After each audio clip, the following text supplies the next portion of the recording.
ภาพมีผมด้วยใช่ไหมอันนี้ผมได้ถ่ายรูปภาพนะ ผมได้ภาพได้ ไปดูใน YouTube อะไรนะพี่โป๊กอะไร ผมเห็นอยู่ในร่อง บ้านหนาคือนั่นน่ะ โอ้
โอ้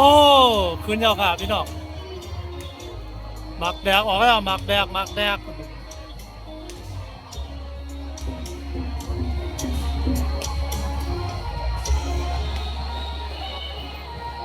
รวมกันด้วยเลยครับ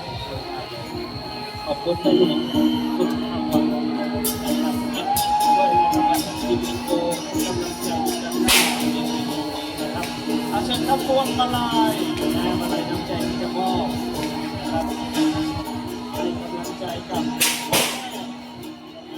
การปังพระราชทานนะ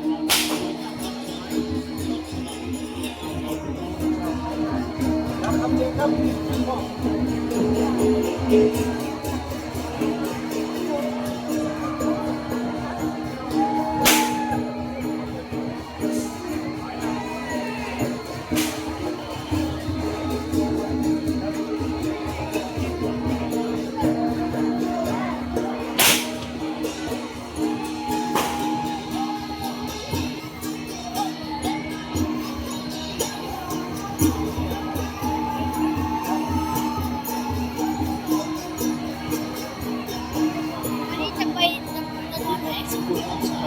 จะนอนไหน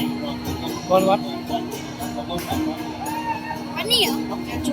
ไม่ใช่ น้องป้าอยู่ด้านนี้นะครับเสียงเศร้าเลยคนที่พักเส้นตรงแล้วก็เรียนขอบคุณมากนะครับคุณแม่ครับที่เราบอกความสุขนะครับขอบคุณท่านน้องผู้ด้วยนะครับที่มีพ่อนะครับวัดกำลังใจกับชุมชนเฉลิมฉลองด้วยนะครับ